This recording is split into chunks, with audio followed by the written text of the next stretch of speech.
क्या आपको भी अभी लग रहा है कि आप ऑलमोस्ट गिव अप कर ही दोगे? तो थोड़ी देर 1 सेकेंड रुक जाइए और मेरी ये बात सुन लीजिए कि एन थोड़ा सा ही थॉट खुद को दे लीजिए कि क्या आप ये कर सकते हो। और ये इसलिए हो रहा है क्योंकि आप स्टक हो। अगर मैं आपको बताऊं कि 1 मिनट पॉज से, मतलब 1 मिनट अगर आप खुद को दोगे, तो ये इतना बड़ा जो फ्रस्ट्रेशन फील हो रहा है आपको वो निपट जाएगा। तो क्या आप मेरी ये 5 पॉइंट्स सुन के इस पे थोड़ा सा थॉट दोगे? मैं उम्मीद करती हूँ कि आप दोगे। तो क्या है मेरे ये 5 पॉइंट? आप सुनोगे ही मेरे को क्यों, इसलिए मैं आपको बता देती हूँ कि मैं संगीता, एक ब्रेक थ्रू कोच, और बहुत ही जंजाल से भरे मेरे लाइफ स्टोरी में मैंने ये देखा कि अभी जो प्रॉब्लम बहुत भयंकर लग रहा है, उसको 1 सेकेंड देने से वो गुजर जाता है और प्रॉब्लम रहता ही नहीं। कोई दूसरा प्रॉब्लम भले ही आ जाता हो, बट सेम प्रॉब्लम कभी नहीं रहता। तो अगर आपको एक बहुत बड़े टाइड, जो समंदर की लहरें हैं, वो जब आ जाते हैं तो आप क्या करते हो? आप डक करते हो ना, तो थोड़ी सी टाइम देते हो। That is the pausing time. जब देते हो तो वो आके गुजर जाता है, रुक थोड़े ही जाता है। तो सोच लीजिए कि आपके पास जो भी प्रॉब्लम्स हैं, कितने भी भयंकर हों, वो आ रहे हैं। ये आप पे डिपेंड करता है कि आप कैसे उसको रिस्पॉन्ड करोगे। तो हम ये सोचते नहीं कि हमारे रिएक्शन से, हमारे रिस्पॉन्स के टाइप से, वैरायटी से आने वाला जो प्रॉब्लम है वो डिफरेंटली बिहेव करता है। वो हमको उतना इफेक्ट नहीं करता है। Of course, right? कोई समुंदर की लहर आ रहा है, अगर आप उसके सामने पूरा तन के खड़े हो तो ओबियसली आपके नाक में पानी घुस जाएगा और शायद आप अटपटाहट महसूस करो। बट आप डक कर लोगे तो आपको वो पानी उतना आपके नाक मुंह में जाएगा नहीं, बल्कि आपको थोड़ा टाइम मिलेगा। मतलब आप करके देखो, क्योंकि आप प्रोटेक्शन में हो अगर वैसा है तो कैसे करेंगे इसको?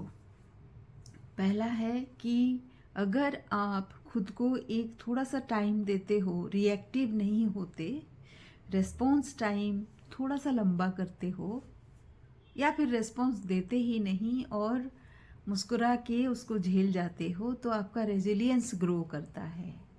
एंड वो पावर ग्रो करता है जिसमें आप प्रॉब्लम्स को सुलझाने की कैपेबिलिटी आप में ग्रो होता है। सोचिए, सिर्फ एक पॉज की ही तो बात है। दूसरा है कि कुछ भी हम कर लें, कभी कभी फेल्योर सामने आ ही जाता है। तो वो सिर्फ हमारे रिएक्शन की बात नहीं होती है, कई सारे और भी रीजंस होते हैं जिसकी वजह से हमको फेलियर आते हैं।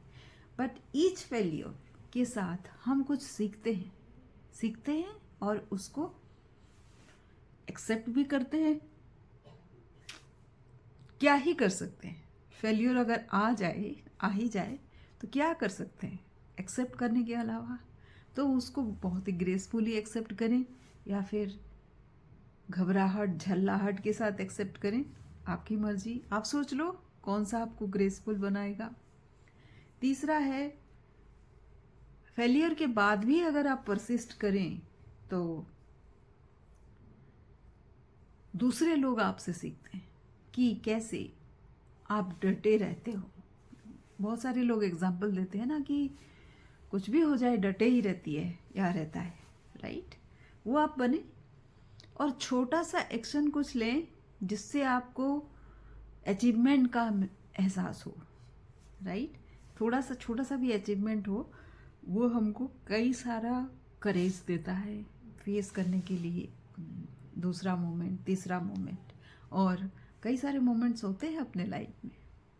पांचवा है, थोड़ा सा सेल्फ रिफ्लेक्शन कीजिए। हम बहुत ही ज़्यादा जब रिएक्टिव हो जाते हैं और अपने मन में ही सवाल जवाब बहुत दाएं दाएं चलते रहता है, वही टाइम है सेल्फ रिफ्लेक्शन का। अदरवाइज़ आप काफ़ी फ्रस्ट्रेटेड महसूस करेंगे।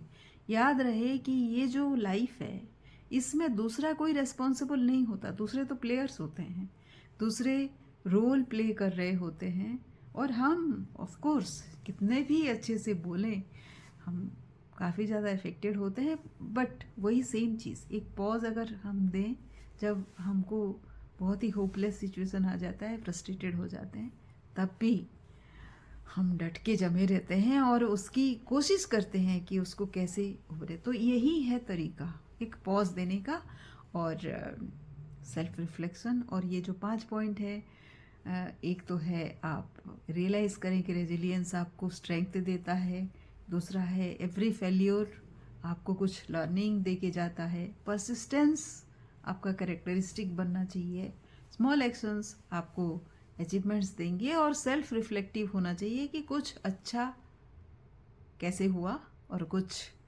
लर्निंग कैसे हुई। तो आप अगर ये समझ गए हैं तो ग्रेट, अगर नहीं समझ आया है तो हम 1 to 1 बात कर सकते हैं, और लिंक मेरे पास तक पहुंचने का आपको वीडियो के नीचे मिल जाएगी। Thank you.